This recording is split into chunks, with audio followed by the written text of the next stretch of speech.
Hello, and welcome to another M3 gaming video. I'm in Destiny 2 as usual, and today I'm trying out a different kind of build. It's still a Swarmers build using higher strength build, right? And I think instead of this oh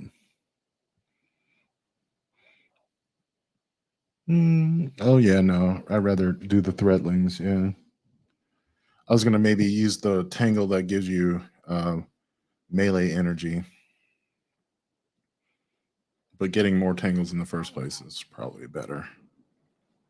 To get more threadlings, it's gonna be grenadier, so I don't really see the point in having so much discipline. But I don't know. Maybe I'll regret that decision. However, let me grab all my weapons. See what I got today. I might be doing some planning for the M3 live broadcast while I play a little bit. You can catch my M3 live on Wednesdays at 7 p.m. Eastern.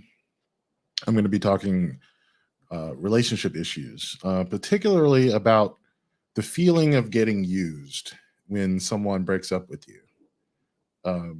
This is like a common sort of what I feel is a misconception, sort of retconning the normal indecisive behaviors that people engage in. We'll get into that on Wednesday. I always like to choose topics that are a little more about perspective and experience rather than facts and figures.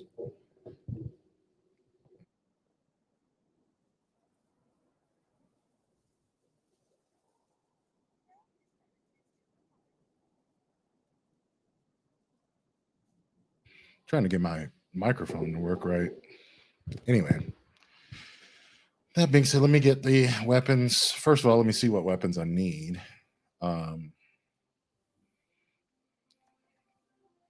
Just usually base it on my bounties.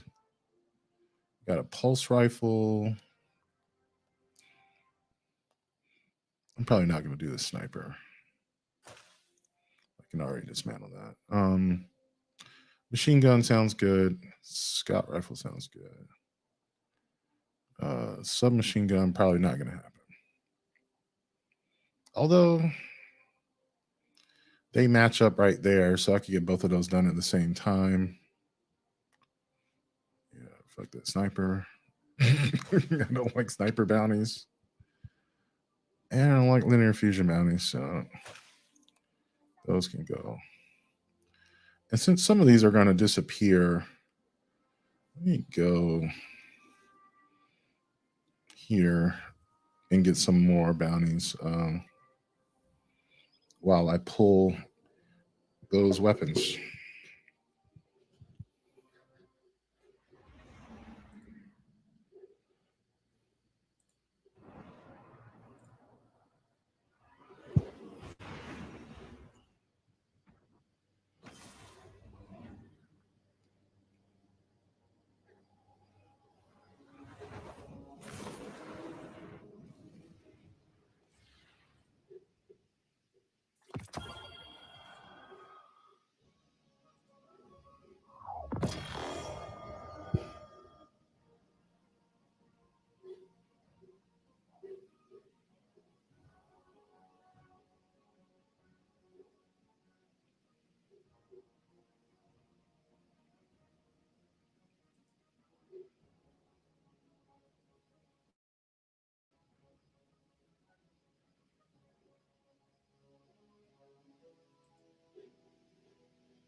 Okay, I'm gonna probably use this grenade launcher here just because I'm working on that.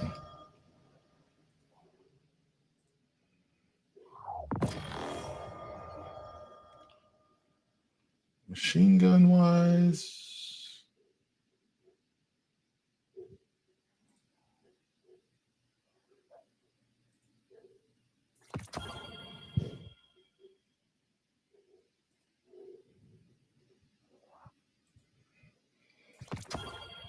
Okay.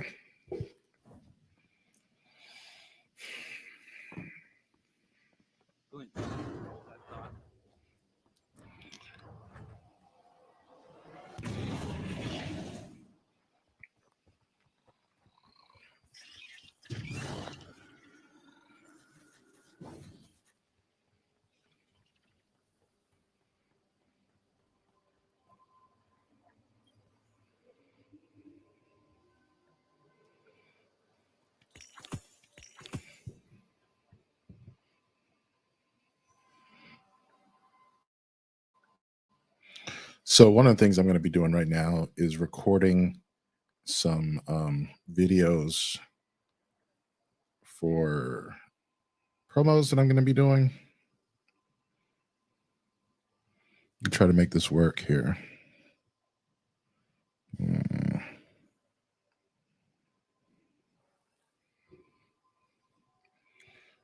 I need some blackout curtains in my room so I can get a more fresh background, but here we are.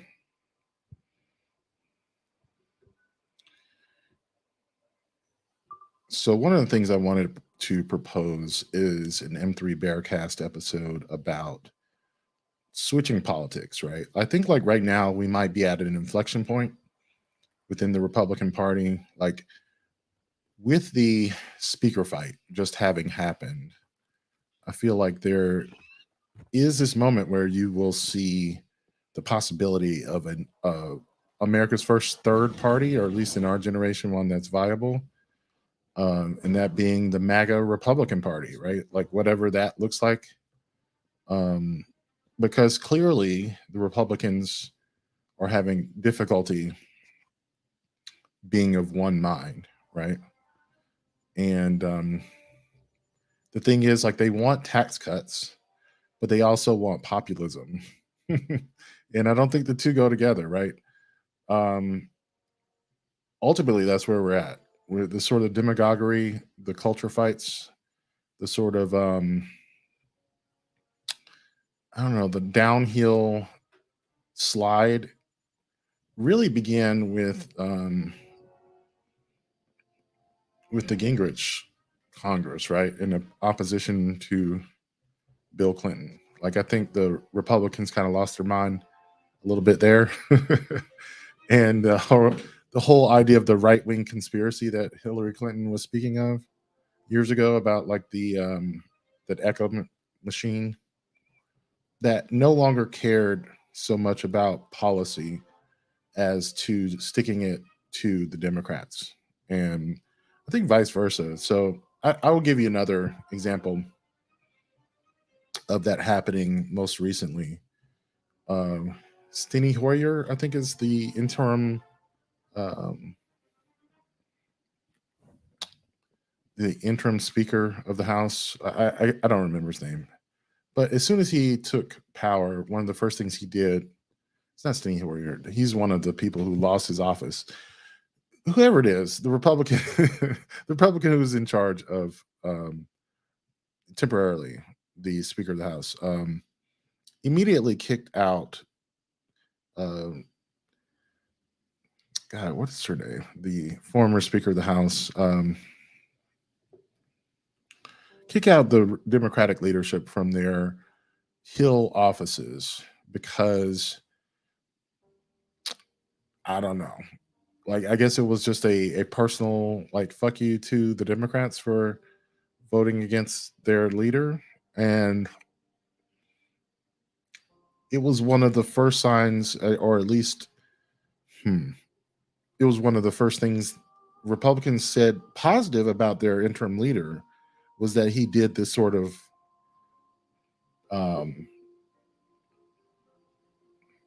rather juvenile act, right? That to them is a sign of leadership, is also a sign of how what many people confuse policy debates when it's really just a popularity contest, right? That's one of the things I just noticed when I talk about politics a lot of times is we talk past issues, we talk past people, and it's really about winning, and winning isn't about coming to the truth or even acknowledging the truth. It's about gamesmanship, right? So I was saying, like, kicking um the Democratic leaders out of their offices obviously doesn't achieve anything. It's just a way of gaining popularity amongst your caucus, right? And of course, there's nothing wrong with that, right? Like um you should pander to your constituency a little bit, right? Whether it be your Republican colleagues or the people who voted for you. I think that's part of the job, so I don't begrudge anyone for that. But the question is, like, what the content of that pandering is. When that pandering is telling a crowd of people that, you want to do violence against their enemies, and that's the way you pander. That's a lot different than, cutting a check for some local state fair, or, whatever it is that people did. I guess the quaint days of retail politics, like basically the way that you got reelected was, answering the question, what have you done for me lately? You know? And so, I mean, those have problems in and of themselves, right? Like overly being overly concerned with just immediate reward, leads to some issues, but nothing like actually trying to speak to people's darkest motives. So I guess my proposal for the podcast episode or series, because I would say I would do it over several episodes, would be to read the books or the memoirs or listen to the podcasts or whatever media of Republicans who have already left the Republican Party. The Never Trumpers, I mean, even the pre Never Trumpers. I don't want to do it on a casual level, though. I want to do a little bit of a deep dive. So I'm going to want to read a memoir. I thought about reading Cassie Hutchinson's new book. I haven't read any reviews about it because I don't necessarily want to be reading a book that's boring or irrelevant. But yeah, something like that. I know that Tim Miller's book, How He Did It, was pretty good, and you know that might be a little bit further in the past. But I don't know. Cassidy's book might be more relevant. I don't know. Just a thought.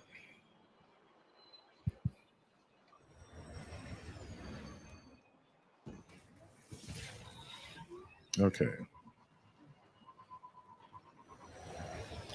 And one of the reasons why I want to do the politics,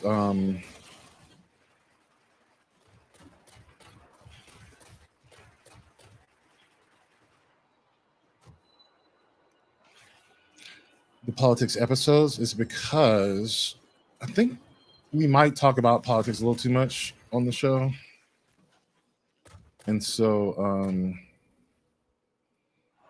on the live stream, I feel like the news segment at the top of the show just becomes a discussion about politics. And I think we could save that for something else. Like, I wouldn't mind doing a discussion about politics because it matters to me. But I also recognize, like, God, it's a little much right now.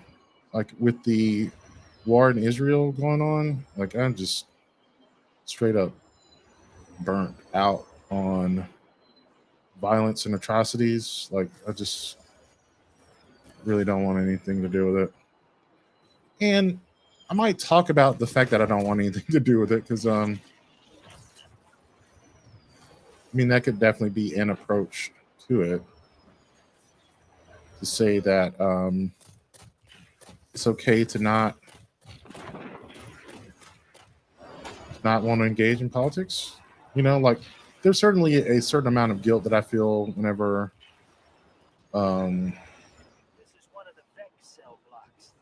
whenever I want to ignore world events. And I just think that's ridiculous on my part. And, you know, I just want to give solidarity to those who might be thinking the same thing. Like, yeah, it's okay to want to break from this shit. Nothing normal about this.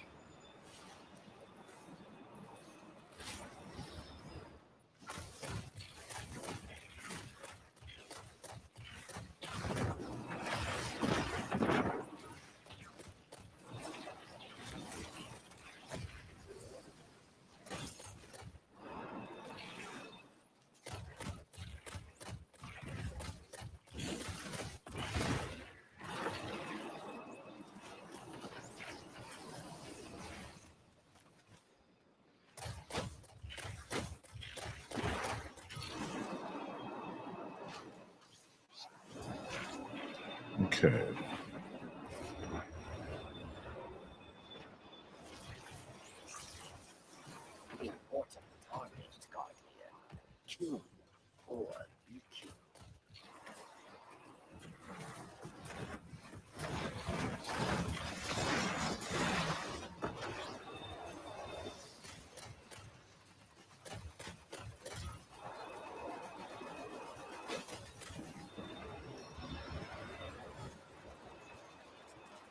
So, yeah.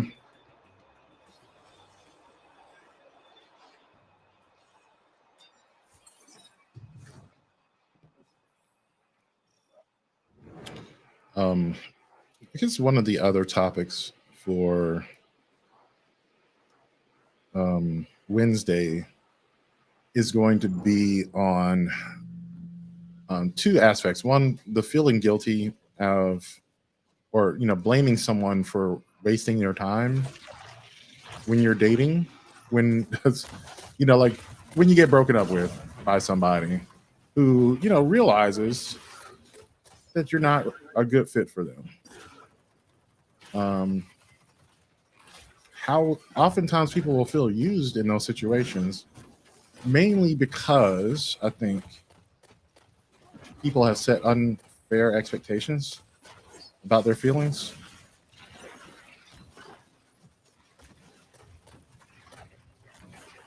So what I mean is that people expect to be loving someone deeply if they're not loving them in this sort of almost obsessive manner.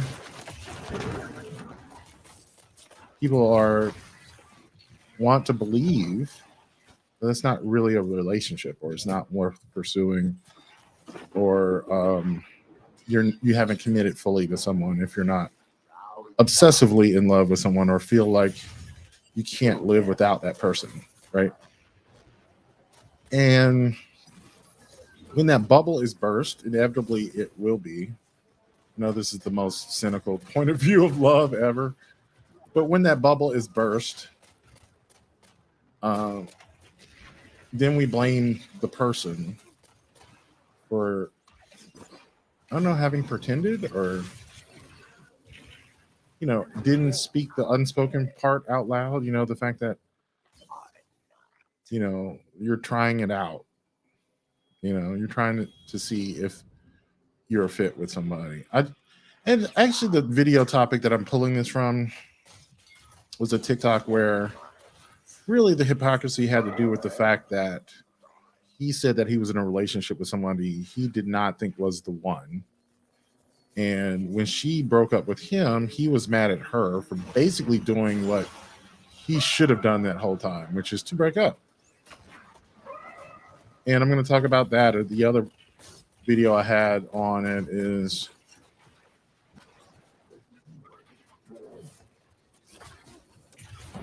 discussing why people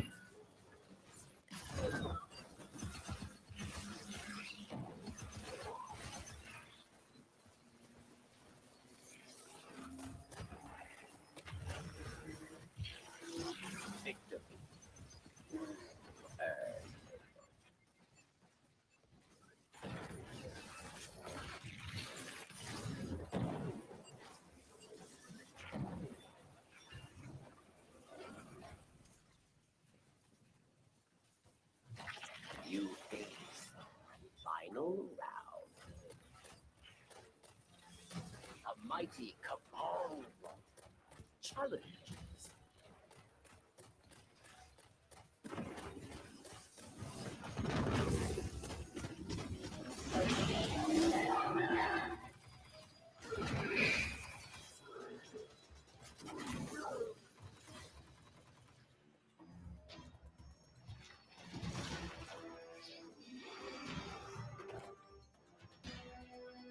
I might listen to a podcast real quick though. Stand proud. You survived the prison.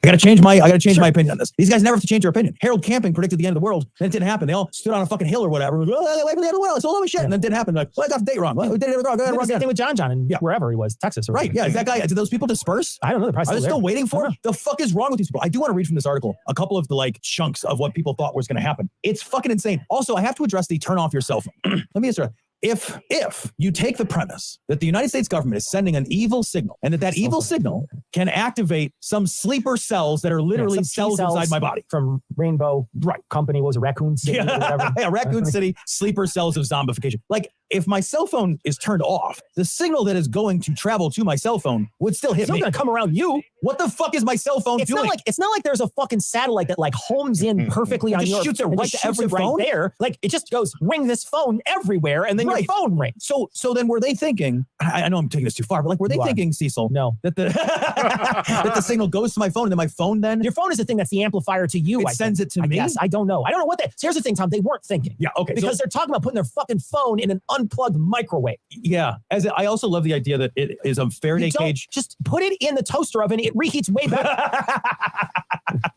The microwave is uneven heating, and I don't believe they're those bacon pans for the microwave. Ever use one of those? Yo, bacon pan. Yeah, they do a great job. Really great. They do a great job. Bacon pan that like fries it kind of. Outstanding. Yeah, a weirdly good job. Outstanding. That's a great way to make bacon. That is a great use of the microwave. It is, and absolutely. The only complaint I have is you can only make like 5 or 6 slices. That's why I don't use it. Yeah, I don't own one. Yeah, because when I make bacon, I always make the whole. You make the whole pound because you can. Yeah, and then it's not like there's ever leftover bacon. It's not like you're not munching on the bacon while you're cooking. Right, and then you take the few pieces of bacon that you need, and then you munch a couple, put it in the fridge, and then later you got bacon just on demand. I've never had the later part. Okay, I've never. I used to back when I was like working out a lot. I would make like, and Finn would come over, and he was maybe like 10, 11, 12. I would make like 6, 7 eggs for me, a pound of bacon, 3, 4 eggs for him. Then he and I would just sit and we would just like roll through like together like half 10 eggs and a half a pound of bacon each. 8 ounces of bacon. That's breakfast. Wow. It was awesome. You guys were fucking lumberjacks. I'll tell you what. It was fucking for real. It was calories for days. So I got to read some of this crazy bullshit just so you guys get a sense of this because I did not see any of this ahead of time. So this is being shared on Twitter by some idiot named Gina. Turn off your cell phones on October the 4th. The EBS is going to test the system using 5G. This will activate the Marburg virus in people who have been vaccinated and sadly turn some of them into zombies. Okay. To be honest, wouldn't it be cool to just call in sick as a zombie? Just be like, I'm sorry, I can't come in. I like 100% need to take the day off and eat brains. I am so fucking hungry for brains. I would love to be like the supervisor getting a call from somebody. It's just like, yeah, hello, this is Tom. Brains. So you gonna make it in? You're gonna brain. Can you work from home today? Brain. I don't know why these people are so worried. No one's gonna eat their brain, right? Yeah, there's nothing there. It's like no fucking. It's a light snack. Theories tend to focus on the alleged dangers of vaccines and 5G signals. 5G cellular networks, which Telecom began implementing in 2019, have been erroneously associated with COVID and vaccines by conspiracists throughout the pandemic. In the UK, anti-vaxxers were convicted of a criminal plot to destroy 5G towers. My family believes the end is near, a Redditor wrote on a QAnon casualties subreddit where people can commiserate. According to my father, on October the 4th at 2 p.m., the government is going to use the emergency broadcast system to play a frequency that will activate the RFID chips in vaccinated people and trigger the beginning of the Great Replacement. Yikes. The Great Replacement is like straight up fucking like that's just straight racist. That's straight racist talk. Also, like an RFID chip is not something that can be activated. It's something that is found. Yeah. Like you have an RFID chip in your credit card. Credit card. Yeah.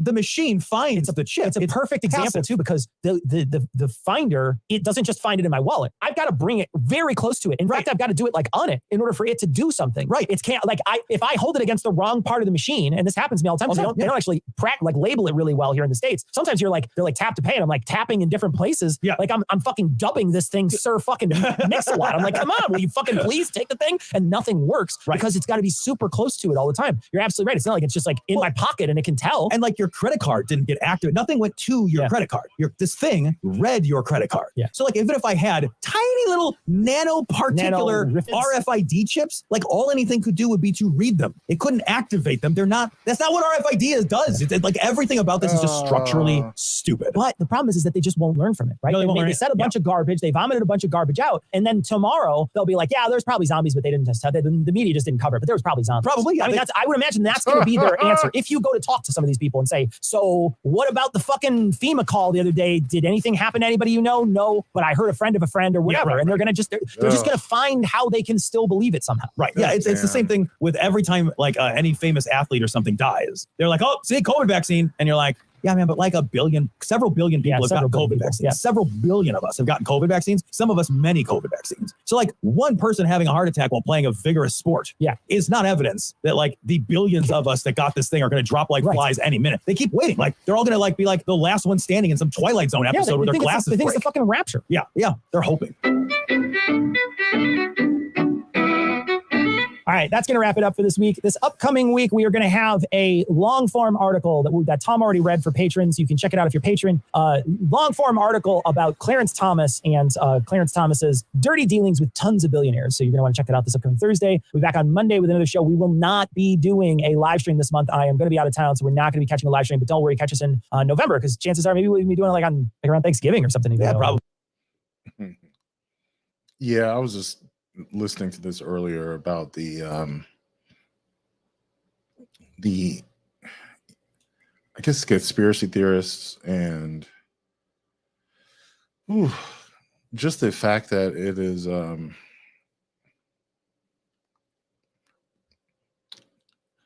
don't know, it bothers me so much when no one is ever held to account for spreading those, you know.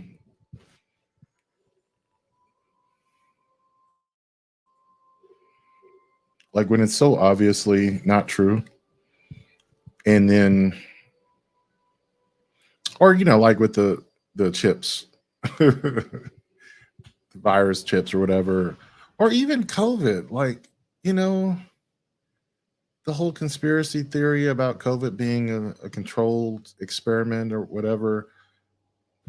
How come no one ever retracted it when, you know, whatever conspiracy they had about it never came to pass, right? Like, was it another conspiracy ladled on top of that to explain away why the chips never activated or whatever the fuck it was? I mean, like, the stories are kind of interesting, right? But they're like so dumb. They're so dumb, you know. And I'm not saying that they're dumb. I'm just saying that motivated reasoning will make us believe really stupid shit. And it's kind of scary, maybe, that maybe I believe some stupid shit like that. And of course, you wouldn't know if you believe in stupid shit. It's just, you know, only after the fact do you realize that you believed in some dumbass conspiracy theory.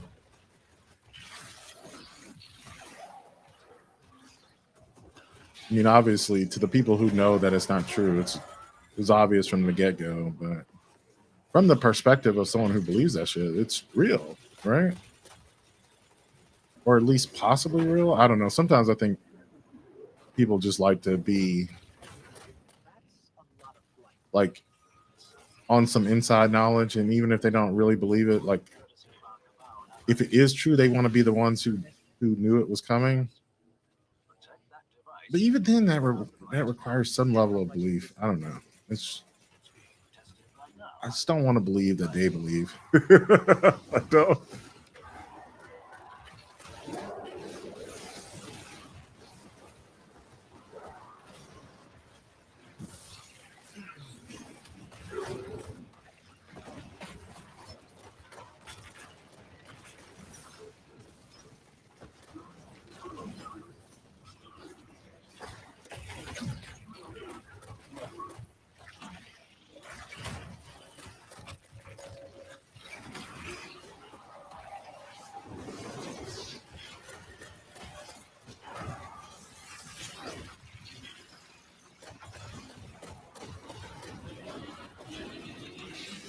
Mm. This used to be such a simple area. It's actually working. See, nothing to worry about.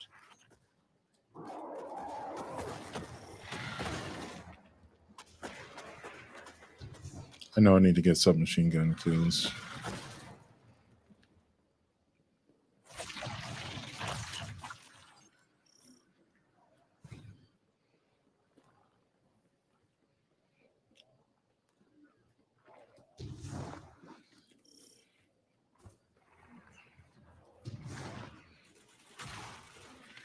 Instinct pulse rifle.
Never have seen a hornet recently.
Oh shit.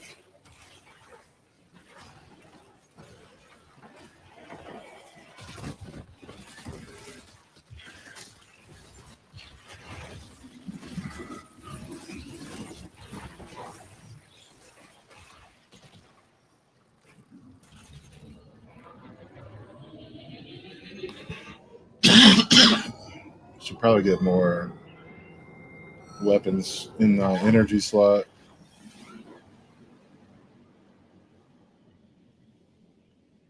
Like a trace rifle or something.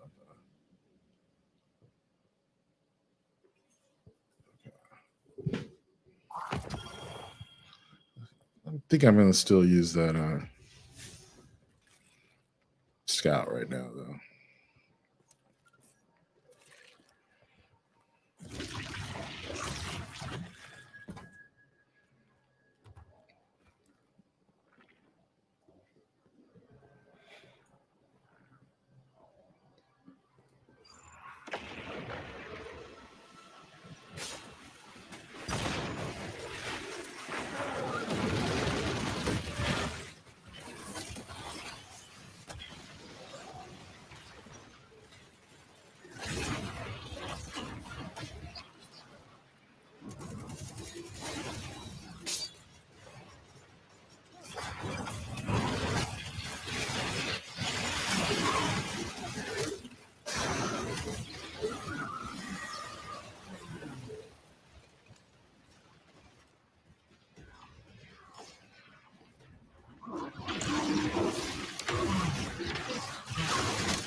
Okay.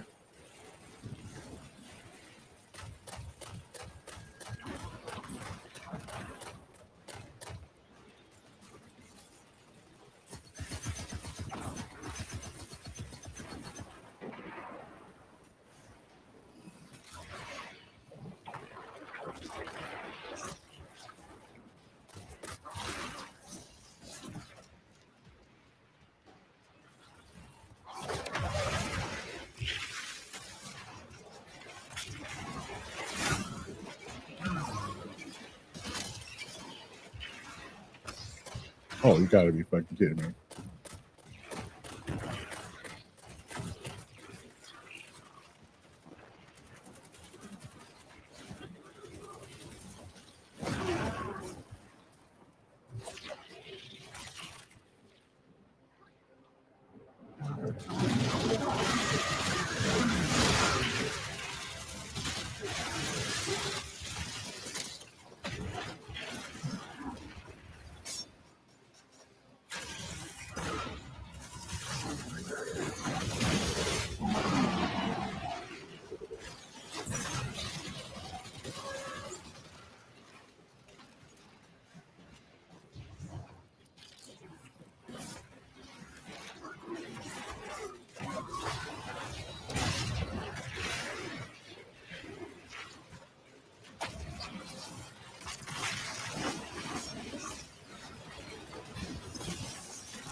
Okay.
Finally got a flawless. Especially for continuing to keep the I thought this was going to be a lot easier. Void surge. I should have checked the surges. But. All right, let me check out the Bulwark podcast. It's one of my go-tos on politics, which is one of the ideas that I was having about, talking about what it would be like for people to leave the Republican Party, what that entails, what it would look like if we were to see a third party emerge from the fracturing of the Republican Party.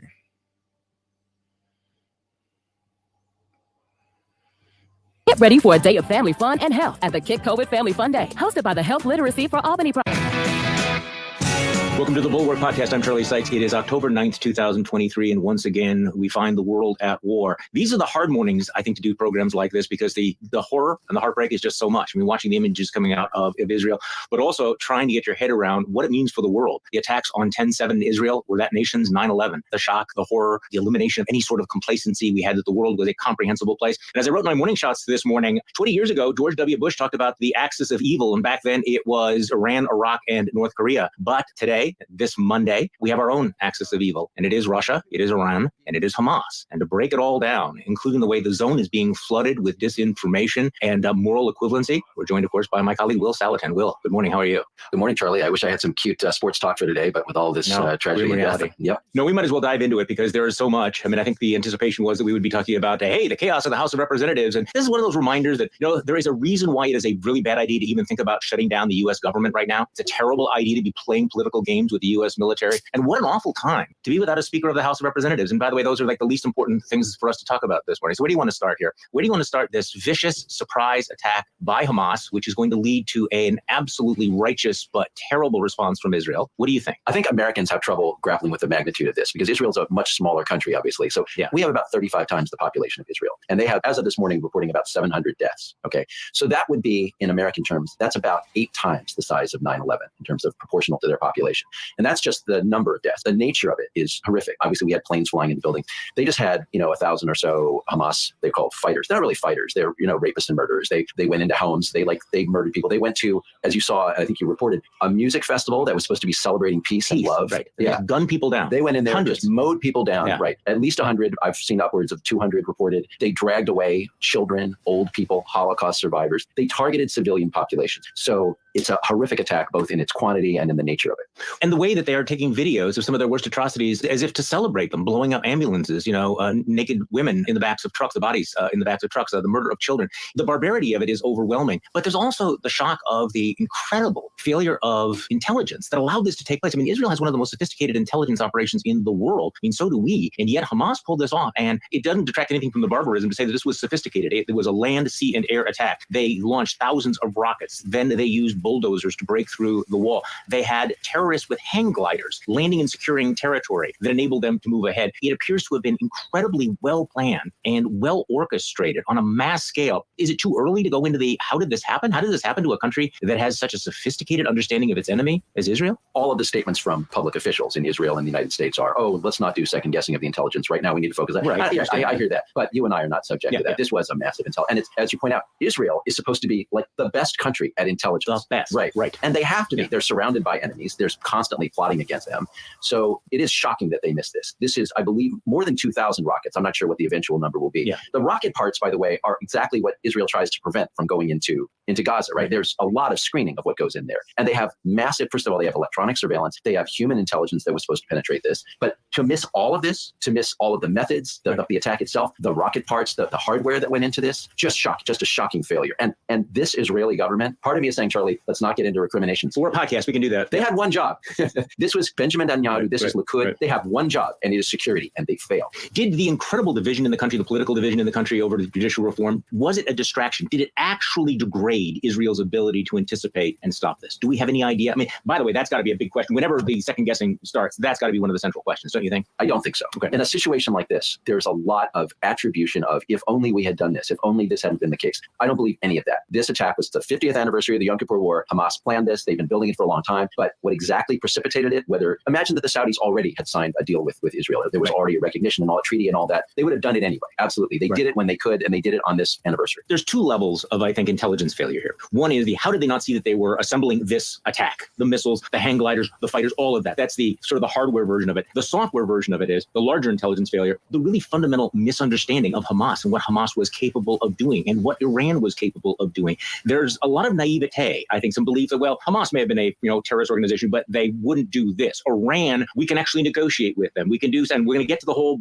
Biden administration and the spin on that, the deal they just cut with Iran. But it strikes me as kind of a fundamental misunderstanding of the nature of our existing axis of evil, I guess. What do you think? Some of the background for this was that Israel thought that Hamas was not going to do something like this because Israel was trying to be, look, Charlie, there's no way for us to talk about this topic without pissing off a bunch of people. Yeah, fine. I'm down with that. So for those of you who, believe that what Israel is doing in Gaza is unjust and resistance is necessary and all that stuff, sorry about what I'm about to say. Israel was trying to be kinder, gentler with people in Gaza. To be fair about the situation in Gaza, Gaza is a giant hostage situation in which a bunch of militant killers control a territory in which a lot of innocent people live. And it's very difficult to get to one without accidentally hurting the other. So one of the things that Israel had done, Israel had just recently allowed a lot more work permits for people in Gaza because economic development, in theory, if you believe in helping the people of Gaza and trying to encourage them to abandon militancy, economic development and seeing that there's a better life for them in peace and in cooperation, that was part of the strategy. And so there were something like 15,000 work permits given out. And the Israeli authorities apparently thought that Gaza was going to be quiet because of that. And that seems to have been a mistaken bet. And so one of the tragedies coming out of this, Charlie, is that voices inside the Israeli government and in Israel in general who believe that being nice to Palestinians doesn't work and that you can only show them the fist. Those people have gained credibility as a result of this attack. I don't agree with those people, but they've gained credibility. So just a little bit of background here. Israel withdrew from Gaza more than 15 years ago, right? Right. But then the decision was made to allow Hamas to participate in the elections, and Hamas won those elections. So in retrospect, huge mistake, miscalculation, thinking that, hey, let's let Hamas act like a regular political party in government, and maybe they won't be bloodthirsty terrorists. Yeah, and this is a constant frustration for anyone who deals with the issue of Palestine. You have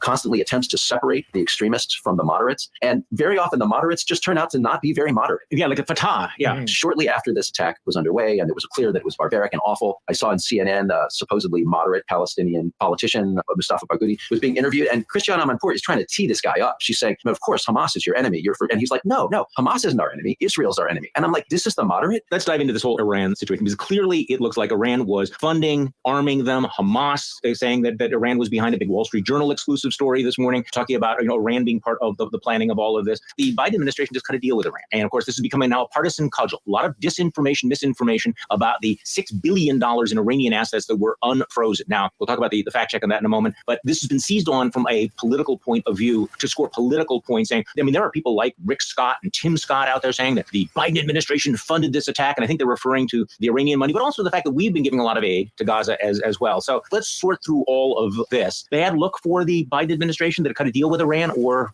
just a lot of totally disingenuous demagoguery by the Republican critics? Where do you come down, Will? Both. Why not both? Okay, all right, interesting. It's not causally related, but it does look terrible. This is the way American politics is sorted out. Republicans are the anti-Iran party, isolate Iran, right? And Democrats are the, if we make nice with the moderates, we can somehow encourage positive developments. And then this happened, right? And just to be clear, we don't yet have solid intel, although everybody believes that Iran is behind it. You don't get all those rockets in Gaza without Iran helping. I mean, Hamas is saying Iran did it, but for the sake of this assumption that Iran is like deep in all of this. Right. I think we need to make it clear. This $6 billion itself did not finance it, okay? The money, because the money has not yet been released. Now, the U.S. government says it's only for humanitarian use, but I mean, come on, let's not be naive. Money is fungible. I give you $6 billion. You have to spend it on your garden. You're also going to be able to afford whatever you want to do. But I guess to your point, though, this goes back to the way Israel, perhaps uncharacteristically naively, underestimated what Hamas was capable of. Even cutting a deal with Iran seems, in retrospect, to have been based on assumptions of their moderation or their restraint that have not aged well. No. And Charlie, the $6 billion was part of a deal to get out how many American hostages? Like 5? Okay. There's now at least 150 hostages that just got taken, and they're inside Gaza. They're in tunnels. They're already apparently supposedly being killed in some of the airstrikes because they're human shields. So we've multiplied by 30 at least the number of hostages, and the $6 billion is out the door. Why we once said we never negotiated with terrorists. It's a bad look and it's a bad bet. And again, as in the situation in Gaza, the voices who say we need to be harder, we need to be tougher, we need to be more isolating of Iran have gained credibility with this. But by the way, Charlie, it would be so much better for the people of Gaza if we had better intelligence linking this to Iran, like clearly because it would be so much better if the retaliation were focused on Iran. But that's a wider war, though. What are you asking for?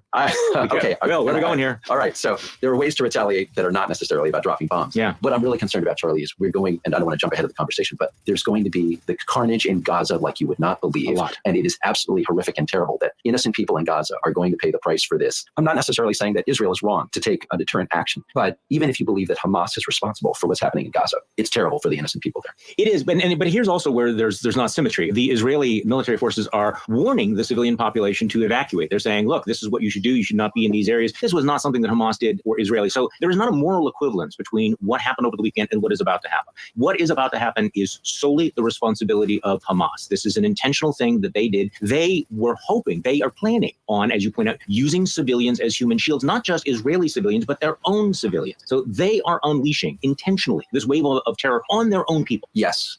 And so it's very important that everybody understands what Hamas's mentality is. You're not dealing with people like you and me. You're not dealing with people for whom death is tragic and horrible. I mean, Hamas is a martyr culture. Part of the problem that Israel has is it's surrounded by a lot of these people who believe in martyrdom. In a normal deterrent situation, Charlie, you or I could say, look, you mess with us, we mess with you, right? You kill us, we kill you. Right, But you kill people in Gaza, and Hamas celebrates that. All the death and destruction, it makes Israel look bad. And if Hamas fighters die, that's martyrdom. They celebrate, they glorify the violence. That's why what Israel has to do in situations like this, they have to prevent them, because once the killing starts, you're just helping the militants and the martyrs. By the way, we should just mention here, because we talked about Israel's policy toward Gaza. Some of the commentary that I'm seeing seems to miss the fact that Israel no longer occupies Gaza, that they withdrew from Gaza. I think this seems like a relevant point, especially when we're seeing some of the comments, particularly on the left, about Israel being an apartheid state and we need to end the U.S. support for Israeli occupation. Israel is not occupying Gaza anymore. That's kind of a significant baseline point when we're discussing this. So yes, Israel doesn't occupy Gaza anymore. Withdrawal was part of an attempt to see if a kinder, gentler approach would work. But let's not gloss over the massive blockade that's going on, right? That Gaza is completely trapped there. I mean, it's a terrible situation for Israel. What would we do if we had, a population a quarter of our size sitting on our border and like firing rockets in? I understand this. So we have Hezbollah, who is sitting on another border firing rockets as well. Mona Charen has a great piece in the Bulwark about all of this with a little bit of the background, and also pointing out, don't try to draw some moral equivalency between what Hamas is doing and what Israel is about to do. She writes, Hamas calculates that we'll be able to use the imagery and reality of Palestinian grief and suffering to hurt Israel again, and perhaps even to draw Hezbollah, another Iranian proxy, to join the conflict. Hezbollah has about 130,000 missiles in Lebanon and commands 20,000 active fighters along with 20,000 reserves. On Sunday, there were short exchanges of fire between Israel and Hezbollah, suggesting that they are on a hair trigger already. So there's a real danger that this could escalate and this could spread, particularly as Israel launches, fire and fury on Gaza. And that is, when I said it's going to be righteous and terrible, I meant, capitalizing. I mean, it will be, I'm not criticizing it, but it will be very, very dramatic. And so the question is, what will the rest of the world do? What will Iran do? What will Hezbollah do? We just don't know. What will Saudi Arabia say? What does this mean for the future of diplomacy? The fact that so much of the Arab world, Saudi Arabia, Qatar, etc., put out statements essentially blaming Israel for all of this. I mean, this changes everything in terms of diplomacy, right? I mean, for people who thought that we were going to somehow ease into a post-Abraham Accord, kumbaya world, I'm not seeing it. No, and of course, the point of it was to derail that vision, right? Well, success for anyone who has studied the Middle East or followed the history of the Middle East, this is how it always happens. There are so many forces, there's so many people involved who are invested in violence, who are invested in warfare. And even though most, Jews, most Arabs want peace, it's really difficult to do that when 1,000 guys can go execute an operation like this and trigger a massive conflagration. Get ready for a day of healthy fun. It's the Kick COVID Family Fun Day. Descubre grandes ofertas en modelos. With a very incomplete list of the absolute worst takes. Before we get to those, though, Michael McCall is the chairman of the House Foreign Affairs Committee, and he was on one of the Sunday shows yesterday. This is not one of the worst takes yet, but describing what we know about what happened. We do know that Iran is behind this. They have financed this every step of the way, and they've trained these terrorists. This must have been planned for months to strike on the 50th anniversary of Yom Kippur, the war in 1973. And that's very evident. I'm also concerned about the $6 billion in lifted sanctions that have now gone into Iran. I don't think it played a part in this event, but it certainly can play a part in any future terror activity. Yeah, I don't know where the money is, Will, but I would think you might want to put a stop on that check.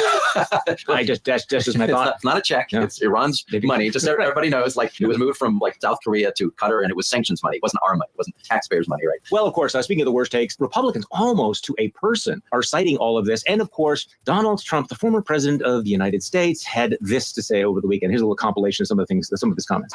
The war happened for two reasons. The United States is giving and gave to Iran $6 billion, $6 billion over hostages, And what's going on with Israel right now? People were shocked. I wasn't shocked because 2 weeks ago we gave $6 billion. You wasn't shocked? Oh, fuck that guy. We're going to hear that $6 billion every minute of every day for the next several months, I'm guessing. So you and I, Charlie, we exhale carbon dioxide, right? Donald Trump exhales lies. And this is a really spectacular one, right? He says 2 weeks ago, it's actually like 4 weeks ago, we transferred this $6 billion. He lies about what it is. So that's 4 weeks ago, right? Meanwhile, McCall is saying, obviously, this was planned for months, right? Because it was planned for this 50th anniversary. So the logistics that went into this with getting the rockets together and everything took a long time. So Donald Trump is lying. He's lying because all he cares about is attributing to Joe Biden and to this transfer of Iran's money the reason for this attack. The attack was going to happen anyway. There's no causal connection. It just looks bad. Okay, among other really, really bad takes, and we can just sort of run through this, Elon Musk actually linked to an account on X that refers to Israel as the Zionist regime, the Jewish terror state. He since deleted that. Musk recommended this information. He said, go to this site for information on the Israeli attack. It's an anti-Semitic account with a history of spreading disinformation. Wonderful. Don Jr., this is one of my favorite tweets. John Jr. used the incident to display his own inveterate ignorance once again. He actually put out, how is it possible that I've seen more videos out of this war in Israel in a few hours than I've seen in Ukraine in almost 2 years? I don't know, maybe because you've had your head up your ass for 2 years, because you've been too busy kissing Vladimir Putin's butt to notice what's going on in Ukraine. I regret to tell you that Lawrence Tribe, a progressive law professor from Harvard, who we have quoted many times, also in a since deleted post, put out, is Netanyahu wagging the dog of war to get attention away from his own war in the independent judiciary? J.D. Vance, of course, blames America first. By the way, this is a new thing among Republicans, blaming America first. We did it. We paid for it. J.D. Vance says, as we watch this horrible situation in Israel unfold, Americans must face a stark truth. Our tax dollars funded this bullshit. The Democratic Socialists of America. Have you followed this one? Oh, God. They're having a rally in support of Palestine. And this Democratic congressman named Richie Torres really went on a torrent this weekend, attacking the Democratic Socialists and his colleagues from the squad for attacking Israel or blaming Israel. I don't know what Richie Torres' story is, but he is really outspoken. He said, the New York City DSA, Democratic Socialists of America, is planning to hold a rally tomorrow glorifying the terrorism of Hamas as resistance. And then he just, walks through how awful that is. So just a reminder, there is an element of the left that has been consistently anti-Israel and will blame Israel for anything. Let me pull back from whether this is right or left and just draw a general argument. What happens in politics is we tend to sort of find people who agree with us, and then we form like-minded silos, right? And we have our issues. There's your issues and there's our issues. Like right. Ukraine, if you're on the right now, Ukraine is your issue, you lefties, right? But Israel is our issue, right? So don't care about Ukraine, do care about Israel. Or I care about the Palestinian cause. And so even on a day when a bunch of Hamas terrorists went and murdered a bunch of Jews, I'm going to talk about Palestinian rights. Read the room, read the situation, okay? And just to turn things around for a little bit, about 30 years ago, a Jewish settler went in and murdered 30 Muslims who were praying in Israel, right? That would have been a really bad day for me to talk about, the importance of defending Israel against extremists, right? So folks, I appreciate all the concern about Palestinian causes. Today is not the day for that. It's going to be really bad in the next couple of weeks as Israel goes into Gaza. And by the way, Charlie, this applies to us too, right? For those people who believe in Israel's right to defend itself and who recognize the threats to Israel, we mustn't lose our souls and we mustn't lose our perspective. And just because it is true that Hamas uses human shields does not mean that Israel should go into Gaza with no regard for civilian casualties as a result of its operations. Okay, here's a strange one. Here's a strange reaction. Mike Pence, who, in case you forgot, is actually still in the race for president, Donald Trump's former vice president. Remember him? Remember Mike Pence? Who occasionally says things that you go, hey, that's wonderful. He had this to say in reaction to the attack on Israel this week. And listen to this. I also believe this is what happens when we have leading voices like Donald Trump, Vivek Ramaswamy, and Ron DeSantis signaling retreat from America's role as leader of the free world. Ooh, I really want to agree and applaud that. All of my instincts, I have to say, they're all up there going, but then I go, wait. If we accept the argument that this has been planned for a long time and it's hard to get into Hamas, I don't think that Hamas launched this because of anything that Ron DeSantis or Vivek Ramaswamy has been doing. I would be more than willing to blame this on Donald Trump, but I'm not totally seeing this. And I thought it was interesting that Mike Pence, who's basically been handed this high lob to do what he does so well, which is just attack Democrats, that he decided to turn this on his fellow Republicans. The whole thing was puzzling me. What do you think? Can I applaud Mike Pence here? Okay. I've been enjoying Mike Pence ever since several weeks ago. He gave a speech about populism versus conservatism. It was great. Wonderful speech. Pence has been in the process. I know everybody, there are a lot of Bulwark readers and listeners who despise Mike Pence. He stood next to Donald Trump. It's all true. But recently, Mike Pence has been on a Start to Express the Truth tour. And so he's been acknowledging a lot of stuff. He's right. Okay, but he had to take a partisan political shot. I guess I'm trying to have something of a consistent standard here, is that if your first reaction is to say, how can I score a political opponent against somebody that I'm running against? It's a little cringy. Right? Well, he's right, though. He's right that these are voices of appeasement. Hey, Charlie, you and I were just discussing Ukraine, Israel, and the Republicans have decided we don't care about Ukraine, but we do care about Israel. No, Pence is saying, I'm consistent. You may disagree with me. I may be wrong, but I am a consistent, hawk. I believe in a strong American foreign policy and a strong American involvement in Israel and in Ukraine. And these guys like J.D. Vance can't talk soft about Ukraine and then suddenly pose as hawks when it comes to Israel. That's going to be very interesting because the whole, J.D. Vance line is that any money you spend on any country fighting for its own freedom is somehow coming out of American taxpayers' pockets and is bad for America, right? That's the whole America first. So you're right. At some point, I think we do have to have a vigorous discussion about you cannot say that it is wrong for us to support Ukraine Ukraine, and then pivot and say that we are a reliable ally of Israel. That if you have basically signaled we're withdrawing from the world and we will let the big fish swallow the small fish because it's not our problem, then what message are you sending to Israel and any other country that might fight for it? So I agree with that. I just I'm trying to figure out Mike Pence's psychology. So it's like Mike Pence woke up, he says, I'm going to run for president. I'm going to stand for these values. And then the next day, of course, it'll be something different. But okay, but sometimes deeply flawed people make deeply true arguments, right? And that's just the way it is, right? So just because we don't like Mike Pence and because Mike Pence was a weasel for 4 or 5 years, right? All right. So he's expressing Reagan conservatism. That is a legit point of view that ought to be heard here. Can I say one more thing here to undercut all of this causal analysis? Because I think it's all bullshit. I just think Hamas was going to do this anyway because they wanted to undermine peace, right? Yeah. The complaints that any kind of softness in the United States, Joe Biden, with the money to Iran, or appeasement among the Republican elite, right, affected what happened here in Israel, they ignore the obvious truth that Israelis themselves elected a parliament that installed a right-wing Likud government. The government of Israel is a right-wing hawkish government. Don't tell me that Hamas looked at what was going on in the United States and said, that they're soft, so we're going to attack Israel, when Israel itself was electing a hawkish government. Hawkishness failed here. It failed.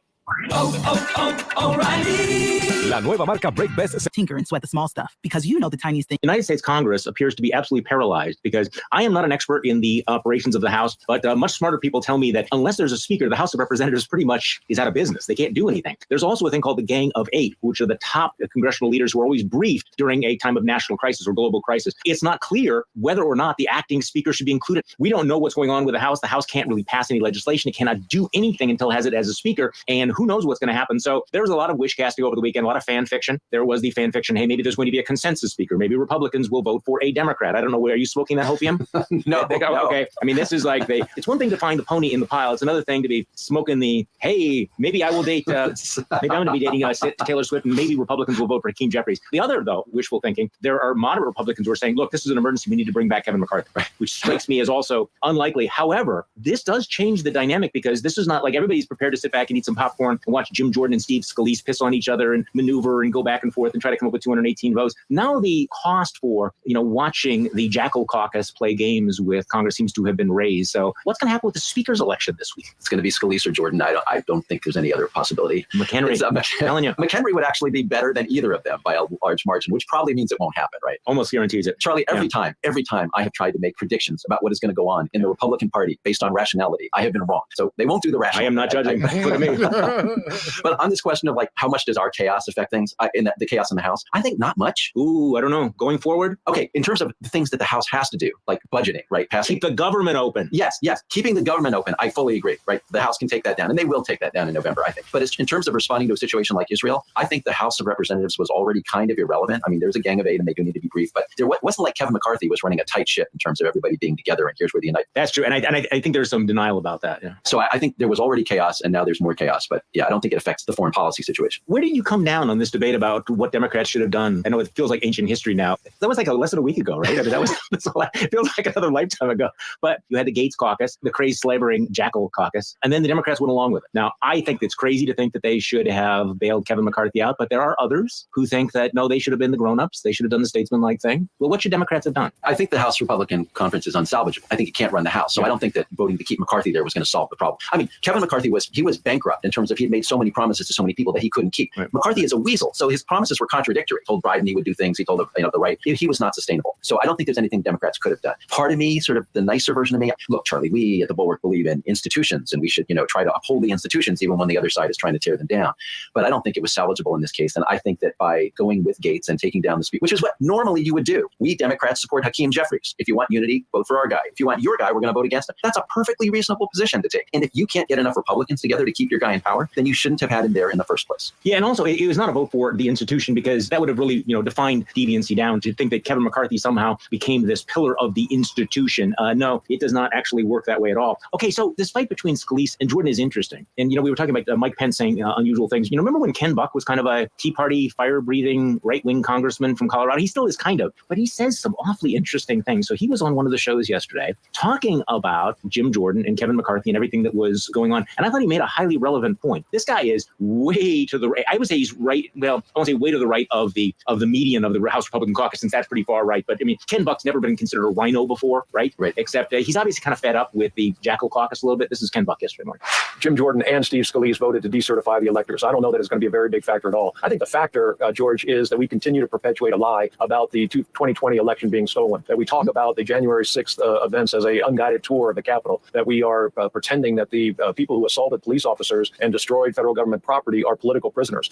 Yeah, so he seems to be thinking, yeah, our larger problem is that we've crazified our party. You know what I'm saying? Yeah, right. And Charlie, I love it when extreme right-wingers say stuff like this because, look, I can disagree with them on policy, but there's a shared reality. Things are true or false, right? The election was not stolen, right? January 6th was an insurrection. Those are not political prisoners. What Buck is doing is validating in a way that I never could. You never could, right? He's a very hard right guy who is just telling the truth. So he can communicate with conservative Americans, including some people who are sympathetic to Donald Trump, and just say, the sky is blue. The election wasn't stolen, right? Yeah, So he's validating that. I think that's important. He adds in there, he says, Scalise is not really any better than Jordan because Scalise, like Jordan, voted to decertify the electors on January 6th. Yeah. That's an important point because we've lost some perspective about how, as you put it, crazified the Republican Party has become, that we think that because Scalise isn't as bad as Jordan, that Scalise would be a sort of moderate speaker. He would not be. In one respect, there is a distinction between the two. And it's not that Scalise is better, it's that Jim Jordan is exponentially worse. It'll be interesting to see whether or not it's relevant to the House conference, that Jim Jordan was very much a conspirator on January 6th, that he is knee-deep, that he's not just one of the guys that voted against certification. I mean, he's got his fingers in it. He defied the subpoena. There's a very, very detailed piece by David Corn over in Mother Jones. I mean, think about how weird the world is that I'm citing Mother Jones. But David Corn's a very good reporter, and he lays out all the ways in which Jim Jordan was a co-conspirator in what many of us regard as an attempt to overthrow the U.S. government and overturn the election. Now, maybe that won't matter, but what a statement it will make for House Republicans to nominate somebody who was that active in trying to throw out tens of millions of votes. I just think it's going to be extraordinary, who really was complicit in this violent attack on the U.S. Capitol, in which, can I remind people died and police officers were assaulted? This was Liz Cheney talking about Jim Jordan. I think it was on Wednesday. She said, as exactly what you said, Charlie, quote, Jim Jordan knew more about what Donald Trump had planned for January 6th than any other member of the House. If the Republicans decide that Jim Jordan should be the speaker, there would no longer be any way to argue that a group of elected Republicans could be counted on to defend the Constitution. So she's not just pointing out that Jordan was up to his eyeballs in the plot. She's saying that if other Republicans, if the House Republican Conference decides that that man, someone who did that, should be speaker, then the whole Republican Conference cannot be relied upon. And she says any Republican. She is talking about an entire political party, and she's right. Well, Jim Jordan has some other baggage as well. And yesterday, Nancy Mace, who, by the way, this is where Kevin McCarthy and I actually agree. Nancy Mace is a whole different story. Try to figure out Nancy Mace. Nancy Mace, again, is one of these people who they'll have good days, and they'll have bad days, and they'll have like, what the hell days. So she was on one of the talk shows yesterday, and then she's asked about some of the other issues involving Jim Jordan. I know you've been outspoken about defending victims of sexual assault. Do the past allegations against Jim Jordan that he turned a blind eye to sexual abuse give you any reservations?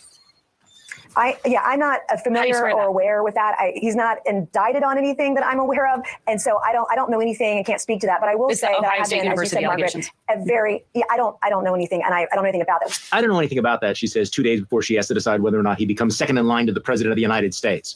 No, I'm just going on this national, program to talk about Jim Jordan, and I don't know. He might become the next Speaker of the House of Representatives, but I don't know anything about that. That's become kind of the go-to dodge. Like, no, I didn't read those tweets. No, I don't know anything about that. Yeah. So I don't have to address your point because I'm ignorant. Yeah. For people who don't follow this, Jim Jordan was not responsible for this, but there was a team doctor, I can't remember, at Ohio State, the wrestling team. And there were a bunch of wrestlers who said they had been groped by the doctor. And so this is a sexual abuse case in which Jim Jordan was told, there was witness testimony that he was told. Jim Jordan simply denied it. He said they're all lying, right? Now, this is men, not women. Right. And Nancy Mace poses as a protector of women. And, Nancy Mace herself a victim of sexual assault, right? So I'm sympathetic to that. But if you care about this issue, you can't just care about the women. You care about all victims of sexual assault. Jim Jordan looked the other way, and then he lied. And he claimed that the victims were lying about what he knew. I forget how many. Jeez. That's fucking crazy. This is why I shouldn't listen to politics. It's just like, I'm just like, I need some happy news. Is there like just a podcast called Happy News? Like, someone let me know. Like, all right, let me see where I am on these. I guess the only thing about Happy News is like I don't ever feel like it's relevant, but this is like, ooh, a puppy crawled out of a cage. Look at it, it's so cute. I'm like, yeah, but like that's not that important. Oh, machine gun, I could finish that. Yeah, machine gun void. Okay, I'm gonna take a piss. All right.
All right.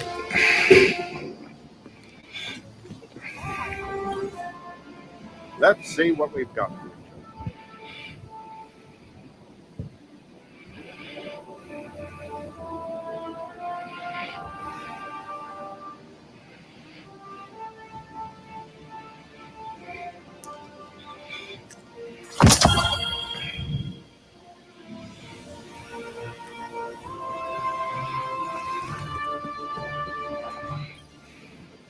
Hi there.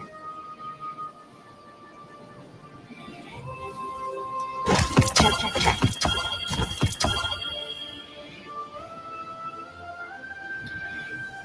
I got one of those pulses. Okay.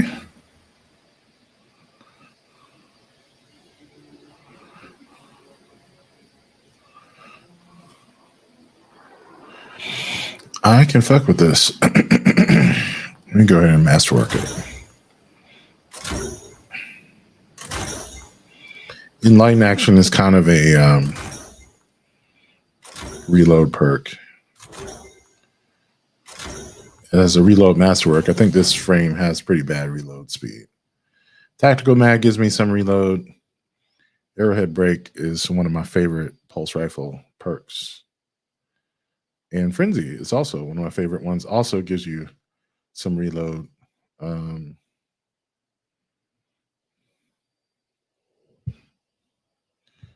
not sure about Wildcard, but that could be fun. I might try that out.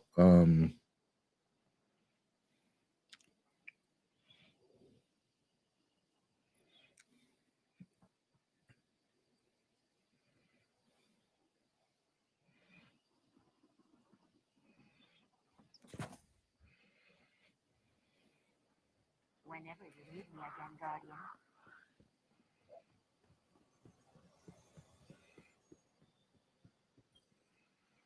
Sure.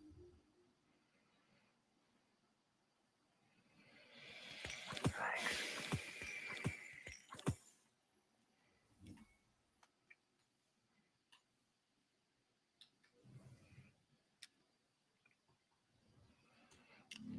Keep it loaded.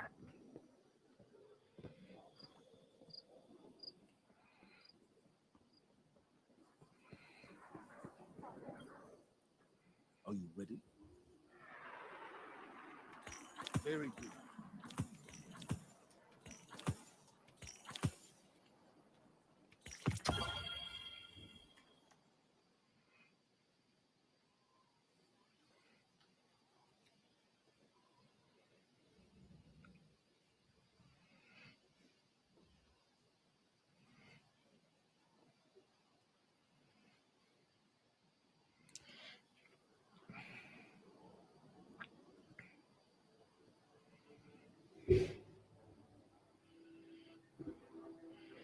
All right. Okay, back. How many years ago this happened? But it's never too old. And if he's going to be speaker, it's going to become an issue again. Absolutely. This is what blows my mind about politicians. Every time you assume that they're going to behave in a rational manner, well, if you ever assume that, if anyone ever assumes that, they're quickly disabused of all of this, because it is a little bit like, the RNC is about to nominate Donald Trump with all of his indictments and the crimes and the impeachments. And then the House Republicans go, hold my beer. Look who we're going to put in as speaker. We're going to put in the mini-me Trump, who's also got this credible allegation of looking the other way of a sexual assault on me. By the way, can we stop hearing about groomers on the left when we have, with Denny Hastert, Jim Jordan? I mean, can you imagine what the record of a worthy successor for Denny Hastert? Okay, now that's a great line, right? Jim Jordan. Yes. Yeah. You missed Denny Hastert? Here's Jim Jordan. Oh, geez. From the people who brought you Speaker Denny Hastert, here is Speaker Jim Jordan. What could possibly go wrong? Right? Something like that. Okay, so in the time we have left here, I talked with Tim Miller about this. I'm trying to figure out what Democrats and the Biden administration are doing with the border. And I understand that that's maybe not the top issue this Monday morning, but I want to get your take on all of this, because you had what could be interpreted as changes in direction or vibes involving the building of the wall, changes in policy involving deportation of asylum seekers and illegal immigrants, but also, very notably, very outspoken, leading, very prominent Democrats who are very critical of immigration policy. Now, here is the Democratic mayor of New York City, Eric Adams, and then I want to play Illinois Governor Pritzker, who's also a very prominent Democrat on this issue. This is New York Mayor Eric Adams on refugees.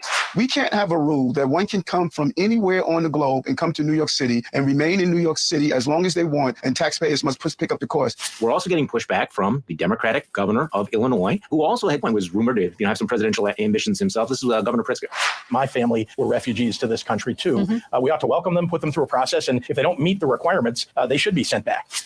Okay, so Will, I'm just getting a sense that there is more resistance in the Democratic Party now to some of the policies and some of the things that are happening with the border. None of them are, of course, going, the heavy-handed Trump, throw them all out, build the wall. But there's clearly some movement. What is your diagnosis here? Well, a couple of things. First of all, and this goes back to what we were discussing earlier in the context of Israel and Hamas. When the sky is blue, acknowledge it. Reality, acknowledge it. Democrats have not been looking squarely, honestly, at this massive migration crisis that has been coming into the United States and up the Western Hemisphere.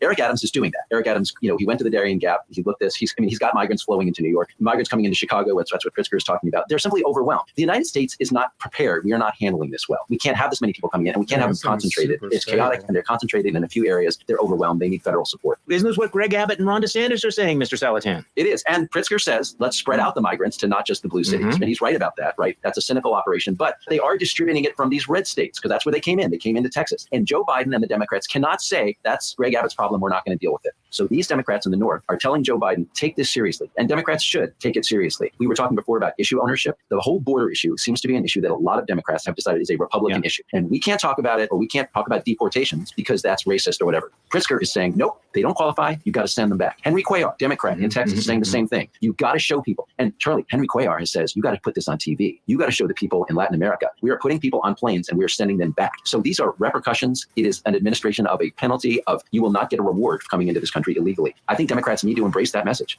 Does this validate, though, some of the stunts from Greg Abbott and Ron DeSantis, who were putting migrants on buses saying, look, we are overburdened. We need to share the pain, and aren't now these Democratic governors and mayors saying, yeah, you're right. You can't stick them all in Florida. You can't stick them all in Texas. Well, not Florida, but Texas. Yeah, I would say it does. It half validates it, right? It validates the part where Abbott says, look, they're all in my state. I need to redistribute them. Now, where he redistributed them to is a separate question. And part of what Pritzker said is you can't just send them to blue cities. And Pritzker's right about that. If we're going to house them in other places, it should be in red America too. But it can't all be in border towns in Texas. Cool. We'll have plenty of time to talk about this. I think it's very interesting the way this is played out. I know that Politico over the weekend had an interesting point that in many ways the extreme position that Donald Trump and the Republicans have taken gives the Democrats a little bit more flexibility, because they can, in fact, move toward the center on the issue of immigration, knowing that however far they move, the Republican position is going to be so much more punitive, so much more extreme. So, there are areas of doing it, but this issue is not going away anytime soon, however much people would like us not to talk about it. We have a lot of ground to cover over the next several weeks. We'll talk again next Monday, okay? All right, Charlie. Thanks. Take care. And thank you all for listening to today's Bulwark Podcast. I'm Charlie Sykes. We'll be back tomorrow, and we'll do this all over again. The Bulwark Podcast is produced by Katie Cooper and engineered and edited by Jason Brown.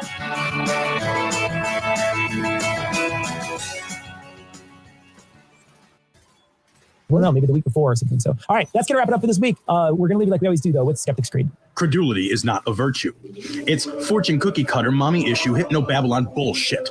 Couched in scientician, double bubble, toil and trouble, pseudo quasi alternative, acupunctuating, pressurized, stereogram, pyramidal, free energy healing, water downward spiral, brain dead pan sales pitch, late night info docutainment. Leo, Pisces, cancer cures, detox, reflex, foot massage, death and towers, tarot cards, psychic healing, crystal balls, Bigfoot, Yeti, aliens, churches, mosques, and synagogues, temples, dragons, giant worms, Atlantis, dolphins, truthers, birthers, witches, wizards, vaccine nuts, shaman healers, evangelists, conspiracy, doublespeak, stigmata, nonsense. Support for this episode comes from Amazon Web Services. AWS is constantly innovating across infrastructure and services, making it easier for millions of customers to securely migrate, build, run, and scale their applications in the cloud, on-premises, and at the edge. Most applications will be reinvented with generative AI, and an area that's rapidly growing is in coding. With generative AI-powered developer tools like Amazon Code Whisperer, you can develop applications faster and more securely. Reimagine your applications with AWS.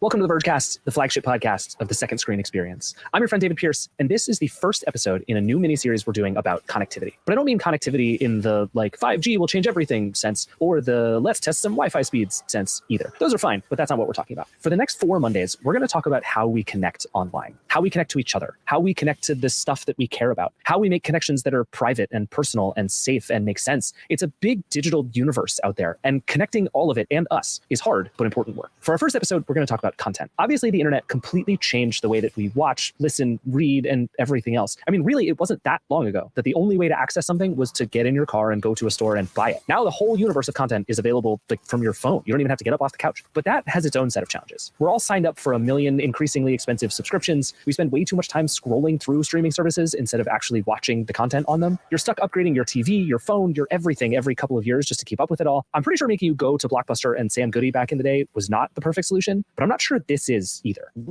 Over the last few years, I've talked to a lot of people with ideas about how the content ecosystem might change, but I don't think I've met anyone with ideas quite as big and quite as wacky as this guy. Hey, I'm Ilya Posen. I'm the founder and CEO of Telly. Telly is a new startup. It hasn't officially launched any of its products yet, but I think you might have heard of it. It's the one promising to give you a free 55-inch 4K TV with a second screen below it that Telly thinks it can sell ads and apps on to make up for the money it loses by giving you a TV. Telly is either the best or the worst idea I've heard in a really long time, and I sincerely don't know which one it is. Before he founded Telly, Ilya also founded Pluto TV, which was one of the first and is still one of the most successful ad-based streaming services. His big idea was people don't have infinite money to pay for streaming, let's make one for free. And it worked. There's a lot of similarities between those two companies and those two ideas. And there's a bigger vision in there for how Ilya sees the world and how he thinks he can change both the TV hardware and the TV show business. That is what we're going to talk about today. The future of the biggest screen in your house and the way that we find and connect with the content we care about. But before we got into that, I wanted to start the conversation with Ilya by going all the way back to the Pluto days. So back in 2013, when we saw the entire kind of streaming ecosystem change, right? Everyone started going on televisions to open up their apps, right? You had publishers like Netflix that went from mobile and desktop environments to the TV, right? And the idea that everyone was launching subscription services was great, but there was an opportunity, I believe, to have a free television experience. Like when you went on YouTube, that was free, right? You were able to browse, various videos, but there was no curated experience, nothing that felt like TV, nothing that served you up content when you didn't actually want to think, right? And we always had this theory at Pluto where, from an on-demand perspective, on-demand is really, really good if you know what you're looking for. But if you don't know what you're looking for, it's a horrible experience, right? Because how do you search for something when you don't know what to search for? So that was the theory behind Pluto. Can we create a linear television experience and deliver it completely free, right? Can we go out there and find content that maybe isn't on, maybe it's third window, fourth window, right? Isn't on television anymore and isn't being monetized anymore, but it's still valuable. People still want to see it. And can we create a revenue model where maybe it's a rev share type deal, similar to a YouTube play with short form videos, but we do that with a long form content and recreate this kind of TV experience. And we did just that, right? Initially, we launched on web mobile, but very quickly we built an experience that,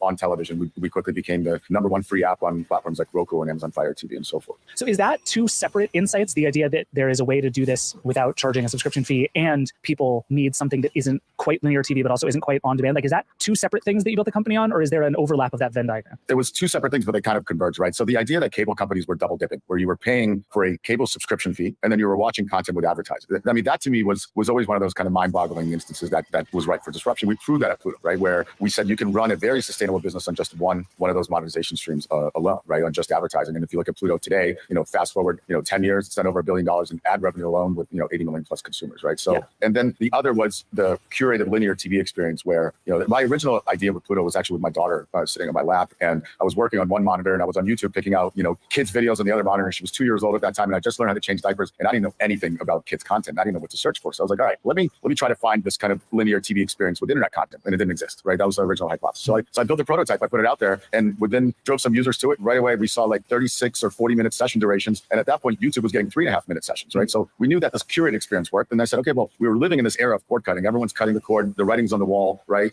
Because consumers didn't want to pay twice, right? So can we create an experience where it's actually monetized on a single revenue stream? Right. Yeah, and I think one of the things that's been very funny since then is the world has kind of come around to that way of thinking, right? Everybody now has an ad-supported thing, as an ad-supported tier of their subscription. They still want to also charge you money for it and also show you ads, which is very funny. Like, we're still in the old cable world. But also now we're in this place where this idea that it's hard to find stuff to watch, and actually maybe we should just curate it for you so that you can turn it on. And like, one of the good things about cable was channel surfing. Like, we got away from channel surfing for a long time, and everybody's kind of coming back to it. But 10 years ago, I kind of feel like the industry thought you were just wrong, that like this was not the future. You can't make money in AVOD. You can't make money from curation. On demand is the future. Like, not a chance. Am I overstating kind of the forces against you? No, it was spot on. I for a long time, I didn't think Pluto was going to happen. I've never felt so rejected in my life on all sides, right? From we went out to capital to get capital from investors. I think we had 93 no's before we had a yes. Wow. Because look, we're entering the market that seemed like it was going subscription on demand, and we said no, we're going linear and ad supported. And everyone thought we were completely crazy. And also a lot of the people that are writing checks from an investment perspective, they have the means of the capital to go out there and pay for a service and remove ads, and they're like, ads are bad, right? So naturally we just didn't fit within that mold. And then on the other end, from the content perspective, right?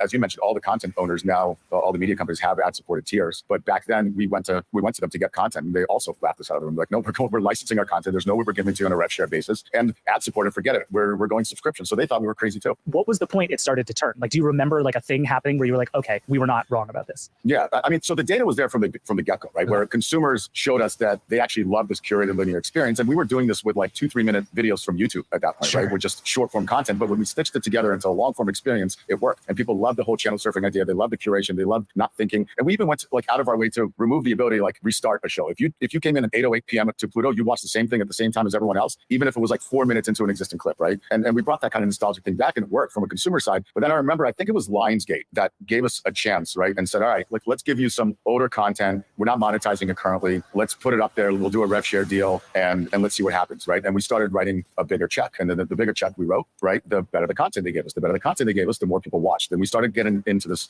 flywheel, right? And then and then the industry kind of started to hear that, hey, like, this is actually happening. Consumers are growing, revenue is growing. This is becoming a sizable opportunity, and others started giving us a chance, right? And once again, it started with older content, and then as the content got better and newer, everything kind of started going up, and the flywheel started turning in a faster way. Got it. Okay, so draw the line from that to telly for me, because I feel like there's a bunch of like the market condition stuff you described in the like TV content industry that is also true of the TV set industry. You're also making a similar bet on ads versus money, but like, how do you get from Pluto to telly? Yeah, no, great question. So at Pluto, we partnered with every TV manufacturer out there, right? Because, and then we saw the writing on the wall. They came to us, and we quickly realized they don't make any money selling TVs, right? There's like TVs have hit this commodity state where there's no margin in the hardware. It's a race to the bottom on price. And when you don't have any margin in the hardware, you also have no innovation, right? So right now, when you're looking at a TV in your home, I'm sure you have one on your wall and everyone else does, but you don't really know. Is it 3 months old? Is it 3 years old? Has it been there for 10 years? It looks exactly the same, right? And that's when kind of the light bulb hit, if you will, right? Where if everyone's coming to us to get a piece of our ad revenue because they don't make any money selling hardware, right? And if you can't make any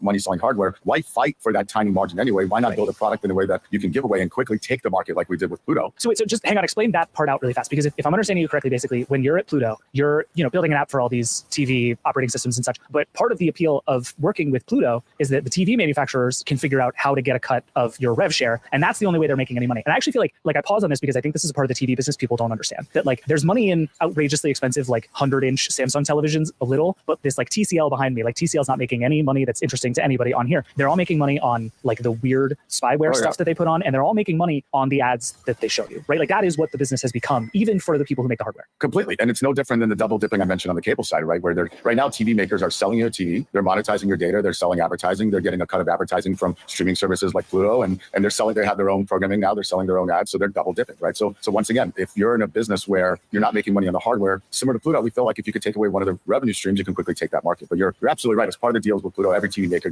got a cut of that revenue. Okay, so then I can imagine the leap from there to, well, if this is the business already, why don't we just make this the business? That's right. Okay. And the way we also looked at it is it was very difficult to build Pluto for every TV manufacturer, and that's because they're all trying to optimize the tiny amount of margin they had. So the processors, the memory, the stuff that goes inside the TV that's on your wall now is very weak. And the way we looked at it is it's 2023. TVs are the biggest screen in your home, but they're the dumbest, right? They're drastically underpowered, right? There's very little that they can do to go beyond on streaming, right? Like you even saw like Netflix and others trying to get into gaming, and it's so hard to do gaming when your processor is like as weak as an ATM machine, right? So when we looked at building Tele, like don't let the price point fool you of free, right? This is not a budget TV. We said let's build actually the smartest TV on the market, right? So let's disrupt it from a TV perspective. What if we were to build a TV right now in 2023? What would it do? And if you look at the market, look what happened, because TVs haven't innovated, right? There's no margin to innovate, so there's been no innovation whatsoever. So what happened? We had speakers pop out, we had assistants, we had Mirror come out with a fitness device for $800, which is literally a screen and a camera. All of these different devices popped out into the market, and frankly,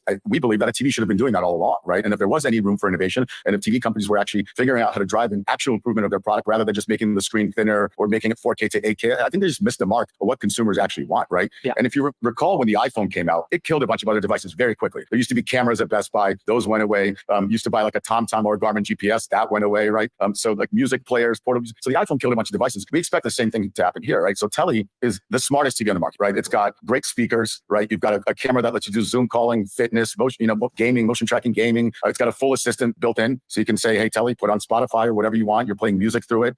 It's got all your extra widgets from like sports scores and news and whatever. And it's so much more than a TV, right? Imagine like somebody rings your Ring doorbell and their video appears in the bottom, or you do a Zoom call with your friends or family across town, and their videos are on that bottom screen, and you're watching the same, let's say, football game on the top screen, and now you're watching together, right? And there's some really other interesting things that like we're building and innovating that goes well beyond TV. Right. Yeah, and I want to get to that in just a second. But I think the last version of the like, why on earth are you building a TV question I have is basically like the iPhone example is really interesting, right? And I think where we are in the TV market is essentially like deciding to build a camcorder 20 years after the iPhone comes out. Like this market is dead. Everybody agrees there's no money in it. Everybody is like desperately trying to find something else to do. Like I've been a proponent the last several years of like bring back dumb TVs, right? Like I think there is a compelling case to make that all of the interesting stuff should happen in set-top boxes. It should happen in soundbars, whatever, because you can buy a big display that is going to keep being good for a very long time, put all the smart stuff somewhere else, and then upgrade the parts that you need while this still very good 4K display gets to sit on my wall for a decade, even though all of the parts inside it are going to become outdated. So for you, even as you come into this saying, we want to figure out how to disrupt the space, you look around, why build the set itself? There's so many other ways you could have attacked the TV market rather than building big screens. Why decide to build big screens? Yeah, I mean, I think when you look at the market, it's even from a streaming perspective, it's so fragmented, right? And people are using different apps and different services, and cables kind of taking a nosedive, right? There's people are switching apps and HDMI ports and from gaming to everything else. I think the TV is really the glue of the entire home, right? It's the way you really connect not only all the smart devices that are external, but also the family, and it's where people stay together, right? People come home with their families, they sit in front of the TV, and it's kind of like the last part that keeps everyone together. And when you live in this kind of fragmented environment with content living in different places, there's a conflict of interest between the consumer and those content owners, because everyone wants you to be within their app. They don't want to promote other apps, but the one, kind of Switzerland, if you will, neutral place that can keep all those things together is the actual hardware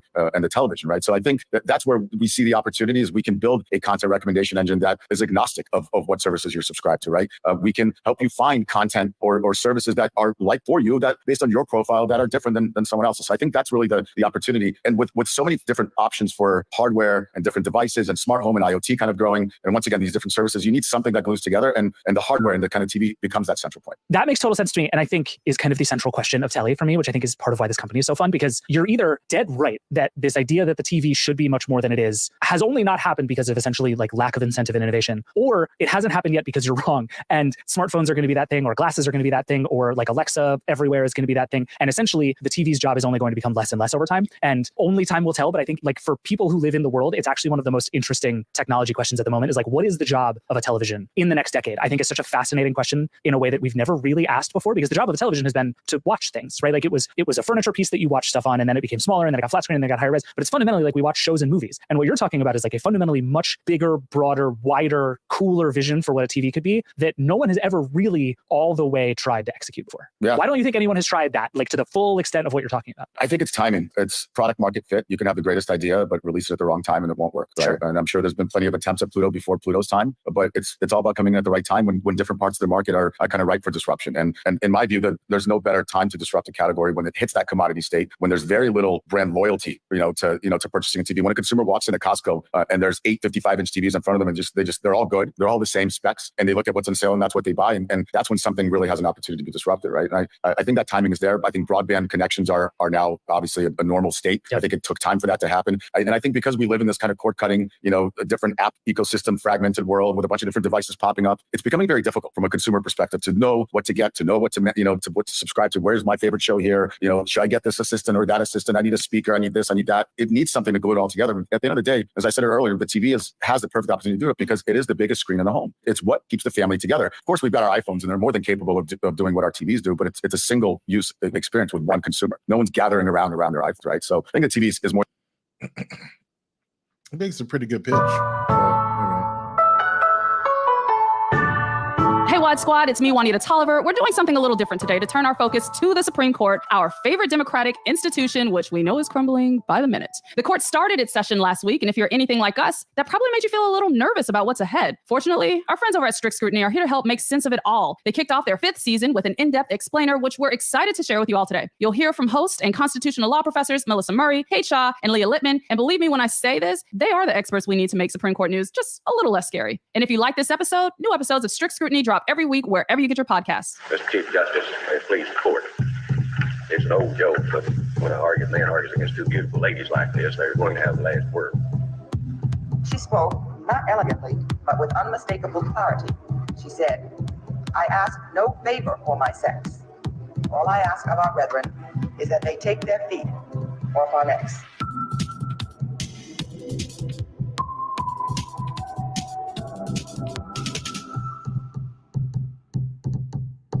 Welcome back to Strict Scrutiny, your podcast about the Supreme Court and the legal culture that surrounds it. We're your hosts. I'm Kate Shaw. I'm Leah Littman. And I'm Melissa Murray. And we are here for the first week of oral arguments for October term 2023. And so before we get started, I just want to know, ladies, how was your second summer without rights? Are you getting used to being a handmaid?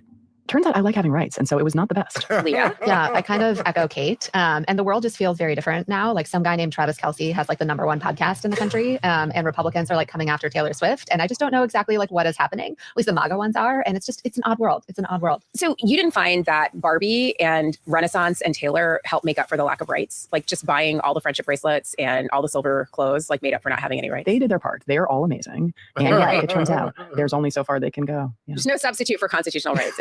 It is really even Taylor? No, like it is cathartic and it is like energizing to continue to like fight for the rights we should have, but yeah, not substitutes. Props to Taylor for getting 35,000 people to register to vote. So good for her. I call that a good start. Mm-hmm. And props to Beyonce for giving me my whole life back. Like I went to Renaissance and I was cleansed. Who inspired you to get that ticket to that LA show, Melissa? You did. You're like, just do it. And I was like, should I do it? Should I fly to LA? And you're like, girl, just go. And I did. And I wore silver clothes because it was Virgo season. And like Beyonce, I'm a Virgo. And it was just absolutely amazing. Like Taylor, I'm a Sagittarius. We just got to find someone for Kate. Kate's got to find a superstar zodiac partner, and then we're in business. I barely know my own zodiac sign, so I'm not even sure. I think this is going to take a while to figure What's your out. birthday? I'm Taurus. I do know that actually, but I don't know I have no idea who else in celeb world is a Taurus. Wait, was Blue Ivy on stage at the LA show? Did you see her? She was. Really? She was. I did see her. I was very close. I was on the stage risers in LA, and wow, I was very, very close. I could see that she was wearing fishnets at one point. And I was Wait, Blue Ivy was wearing fishnets? No. No, okay. Beyonce was wearing fishnets. I mean, it's possible. I suppose. No. Blue Ivy is a child. Yes. She's on stage. No, she's wearing like suits. She's well covered. She was like wearing like a tracksuit. Yeah. Right? It was like DJ Khaled was there.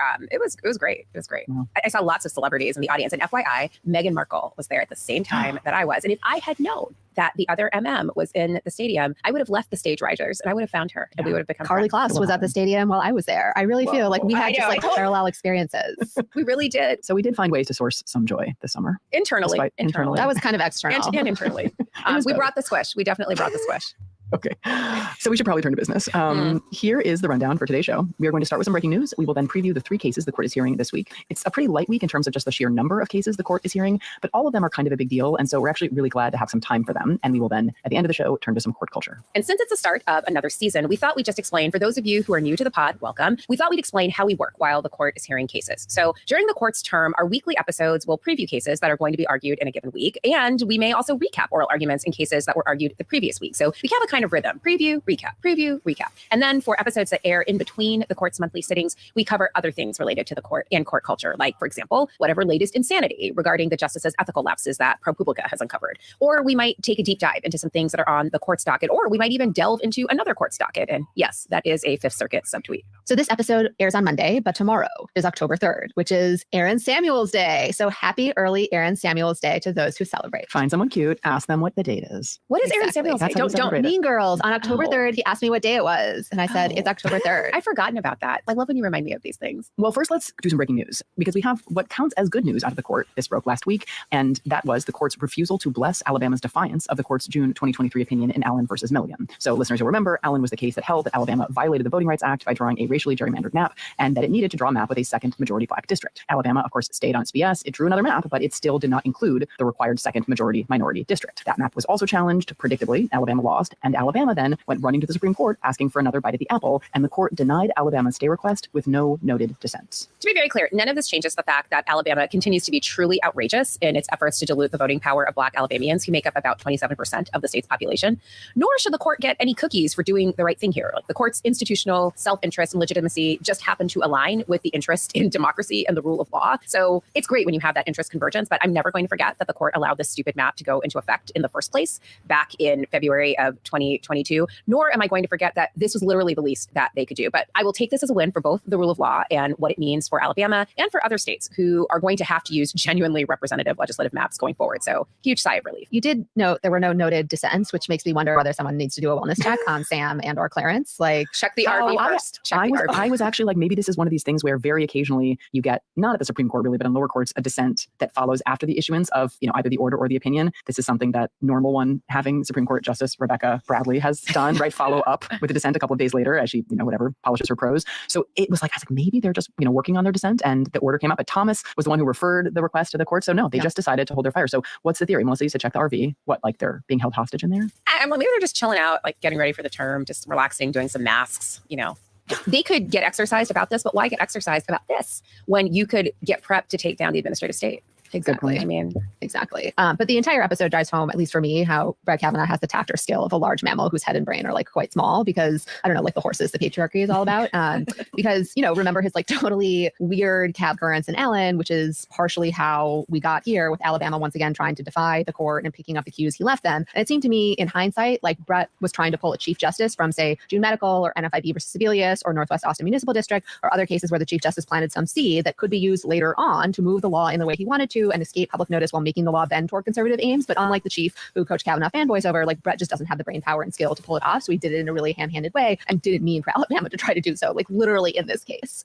The Alabama Attorney General issued a statement after, the Supreme Court said Alabama, this lower court decision actually would stand. The Alabama AG likened the decision that struck down a map that diluted the voting power of Black Alabamians and a decision that will ensure Black Alabamians are represented to, quote, a separate but equal set of congressional districts and a racial quota system. They love to quote Brown. They really reappropriating the language of racial justice really is do. really alive and well in Alabama. They are the true racial justice warriors. Woke warriors. Woke warriors. Should we preview some cases then? I mean, like this is such a bonkers term that I feel like we need to just spend as much time as possible going over this stuff. Let's do it. Yes? Okay. All right. So again, this term, we just want to reiterate, seems like it's pretty anodyne and technical, but there's some really big cases here. So we want you to be prepared so that you can tell your friends and family, like, don't be lulled into an anesthetized opiate sleep. This is actually a really big deal. All right. So the first case we're going to preview is Atchison Hotels versus Lawfer. This is a case that concerns tester standing. And Leah mentioned it on our term preview, but we didn't have time to go deep in that preview. So we are now going to spend a lot of time digging into Atchison Hotels. So first up, Kate, tell me what tester standing is. Yeah, we thought we'd start with some kind of definitional work. So tester standing is basically just a way of enforcing civil rights statutes by identifying discrimination. So maybe we'll talk about a little bit of the earlier precedent on this issue. The court decided some early tester standing cases, including Havens Realty, which involved the Fair Housing Act. So that act prohibits discrimination in housing, says landlords and sellers cannot discriminate on the basis of race, among other characteristics. But how do you know whether a landlord or agent or someone else is discriminating on the basis of race in defiance of the Fair Housing Act? Well, one easy way that you could establish discrimination is if you could show that the landlord treats white and Black tenants or white and Black prospective buyers differently. So testers might go out and seek information about a real estate listing. So some white testers would ask for the info, and then some Black testers would ask for the info. And if they got different information, like if the landlord gave the white testers information but didn't give that information to the Black testers, or if a seller offered a more favorable deal to the white testers or offered to sell to the white testers but not the Black testers, then the testers could say that they were discriminated against. And that kind of process helps enforce anti-discrimination statutes, which otherwise would have to be enforced in real time with every single episode of discrimination. And again, individuals might not know they were being discriminated against without the sort of control of the other tester. And so because otherwise it might be hard harder to identify this kind of discrimination and therefore stop it, we use testers to try and identify it. And when these tester standing cases arose, the defendants tried to argue that the plaintiffs did not have standing because the plaintiff testers might not have intended to actually buy or actually rent the property they were inquiring about. And therefore, the defendants argued because the plaintiffs never intended to buy the property they were asking about, they weren't injured when they didn't receive the right information about it or received a worse deal. And the Supreme Court, back in the good old days, rejected those arguments and said that testers did have standing if testers had been discriminated against in violation of a statute. And the court reasoned that whether or not you intend to buy the property, if you are discriminated against on the basis of race or other protected status in violation of federal law, then you are injured and have standing to sue. And there's an amicus brief we wanted to highlight by the NAACP, LDF, and a number of other civil rights organizations that describes the dignitary harm and injury that result from discrimination, whether or not there is a separate injury related to the denial of a specific good or service that someone wants to buy or rent. And they invoke the history of Black plaintiffs who sued to desegregate privately operated transportation hubs in Jackson, Mississippi. And they emphasize, look, these plaintiffs didn't allege a risk of criminal consequences. They didn't allege any tangible reason why they would personally need to access specific whites-only areas like terminals they were passing through. The court didn't require that, right? It held they had standing to enforce their right to non-segregated treatment. And that is what the plaintiffs here are asking for. Public Citizen also submitted an amicus brief here that describes how the denial of information by itself can be sufficient to confer standing in other contexts as well. And these cases and the general theory is what this case is about, whether testers can sometimes have standing. This particular case, which is about tester standing broadly, is specifically about the Americans with Disabilities Act, or ADA, a federal law that guarantees accessible services and accommodations for persons with disabilities. And testers might, for example, identify a facility or business that does not offer such accommodations and challenge the failure to offer accommodations before the failure to offer, services or accommodations actually prevents a person with disabilities from being able to access that facility or that business. And this is a very real concern for the ADA. An event this summer kind of underscored why tester standing is important to remedy ADA violations before they end up excluding persons living with disabilities. So Senator Tammy Duckworth, the senator from Illinois who lost her legs in combat, tried to take her two daughters to the Barbie movie. She said they all get dressed up, and her children put on their sparkly shoes. But it turned out the elevator was broken at the theater they went to, and the theater hadn't posted any information about that. So Duckworth, who uses a wheelchair, couldn't access the theater or go to the movie with her family. Another reason why tester standing is so important is that it's actually very inefficient and even unrealistic to enforce the ADA by addressing complaints as they occur in real time. So Claudia Center, who is the legal director for the Disability Rights Education and Defense Fund, explains it this way, quote, "There are thousands upon thousands of complaints. There's no way for the Department of Justice at its current level of staffing to respond to them all. You have to find a lawyer, one who will work on some kind of contingency fee, because most people with disabilities don't have the money to pay out of pocket. There's a filing fee to even file a complaint. Everything's very expensive. There are also no damages that can be awarded in a case like this. So there's no promised payout for a lawyer later, as there might be in a personal injury case. And so all of these sort of interesting procedural and structural inequities make it much harder for individuals with disabilities to enforce their rights under the ADA. And so tester cases like this one are areas where they can preemptively challenge some of these violations of the ADA without actually having to mount the litigation themselves. So again, the case broadly speaking about whether a tester, someone who identifies an ADA violation in the wild, even though they may not themselves be planning to use a particular facility, has standing to sue under the ADA. And this particular challenge is to a hotel's failure to provide information about accessibility on the hotel's website. Now, there's a procedural wrinkle here that we should identify. So in its brief, the United States notes the case may actually be moot because the hotel added accessibility information to its website later. And the plaintiff in this case, Ms. Laufer, filed a notice of the voluntary dismissal of her claims in the district court. Now, this happened after her counsel in the Supreme Court learned that her other counsel, the counsel that had represented her in other district court proceedings, had been disciplined in another district court for their conduct in ADA cases that had been filed on Laufer's behalf, including failing to keep clients like Laufer informed of the progress on their cases. And Laufer's SCOTUS counsel says that her plaintiff, quote, recognizes that the allegations of misconduct against her original lawyer could distract from the merits of her ADA claims and everything she sought to achieve for persons with disabilities like herself. And accordingly, she has decided to dismiss all of her pending cases with prejudice. So plaintiff's counsel, who filed the complaint in this case, has also been recently suspended from the practice of law relating to mortgage assistance relief work that did not concern this plaintiff or the ADA. So there's a lot of stuff going on here. And Ms. Laufer, recognizing that some of this could be a distraction from the very real merits of this case, has decided to dismiss her claims with prejudice. But I think these developments are also part of a trend in what's become, after the Supreme Court grants certiorari in your case, effort to get the Supreme Court to dismiss the case and not actually decide it. Basically trying to get what's called a dig, a dismissal as improvidently granted, which would mean the court ultimately doesn't hear the case at all. And I think this has developed that practice since the specter of this court deciding anything in a civil rights case is usually horrifying. And so like this phenomena, arguing that the court should dismiss a case or pursuing some action that could get your case dismissed has actually happened a bunch. So this happened in some previous Fair Housing Act cases about whether the Fair Housing Act provided for disparate impact liability.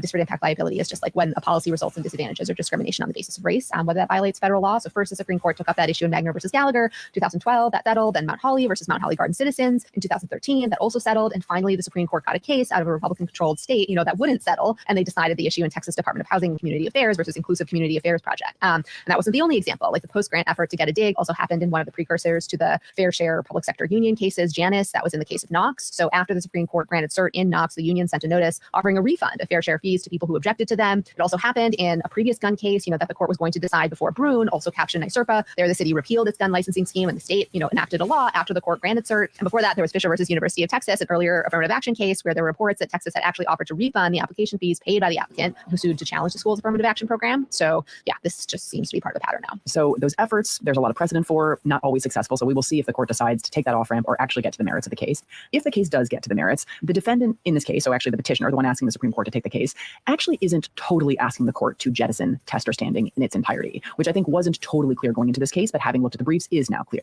The argument seems to be a much narrower one, just right that the ADA regulation in this case cannot confer tester standing, although a statute presumably could create standing for testers. They also seem to argue that access to information under the ADA in particular is about facilitating access to hotels. And so they say under the statute, a plaintiff needs to have some plans or desire to access a hotel or to travel there in order to have standing. The defendant hotel also says that acts of individual discrimination result in stigmatic injuries in a way that doesn't happen in ADA cases. And I'm not really sure that's accurate or right or even fair, but it does signal, as Kate is suggesting, that the defendant isn't asking the court to overrule all tester standing cases, but rather to distinguish them on possibly artificial grounds, but to distinguish them nonetheless. So, one question here will be whether the court will do what it did in the affirmative action cases, where it wasn't being asked to jettison affirmative action entirely, but rather to address the specific claims that Asian American applicants were raising. But instead, the court sort of bypassed that and took the more extreme path. That's a question here, too. Will the court be narrow, as the defendant is suggesting, or will it be broader and get rid of tester standing entirely? And the United States is also participating in the case, also pushing kind of a narrow ground for the court to resolve the case, saying the plaintiff doesn't have standing because the specific ADA regulations and statute don't provide a right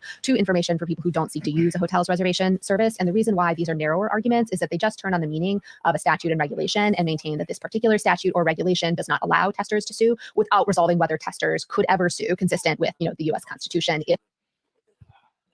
That is kind of interesting. I think I could really make a topic out of it, but just sort of the machinations behind, how important decisions are made in the Supreme Court. I'll definitely check that out. I do love that outfit. That was such a good ornament.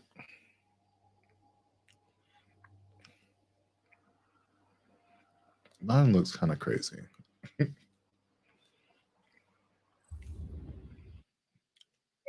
Game error. CE-10. Oh. Report problem. CE-108255-1. Okay. Destiny 2. Home for Malcolm Travers. Button. Press cross to select. Horizontal list for 14. L1 button or R1 button switch homes. For more content, press the down button. New notification. Error report. Yes. I really should be playing some Spider-Man, but I am going to go for a walk, and I'm working on spilling water all over myself.